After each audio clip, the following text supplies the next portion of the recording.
Do you start to feel better and get some relief, and then you consume a trigger food, things that you know you probably shouldn't consume, but you're just craving it and you give into it?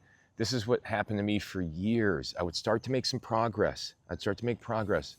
And guess what would happen? Right about day 3 through 5, somewhere in there, when I started to be really diligent with what I was doing, I started to make progress, and I started consuming things that would make me sick, because these things provide me exaggerated dopamine responses. They made me feel like I was healthy again, because these were the foods that I ate back when I thought I was healthy.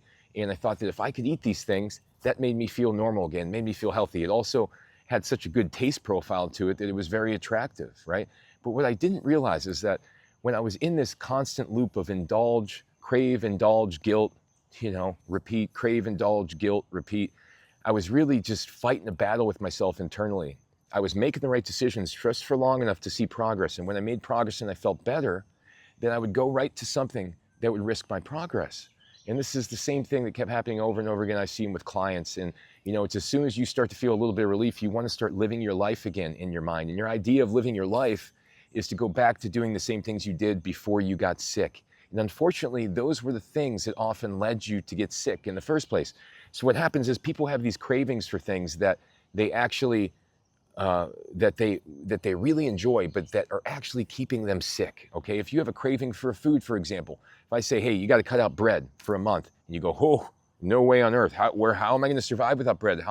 No, you don't understand my blood sugar. I need bread. No, you don't. You just go down that whole road. It's bad for you then. Because if I told you to cut out broccoli for a month, you'd say, okay, next topic, right? So if you have some type of defensiveness with this food, this thing, right, that you're a quote unquote, quote unquote craving, then you have some issue with. There is an immune sensitivity, and that is something you have to absolutely recognize in this situation. So self-sabotage is something that is part of healing from chronic illness. You have to escape your own self-sabotage. You have to escape the loop of, hey, I made some progress. Now I'm feeling better. Now I'm thinking the right things.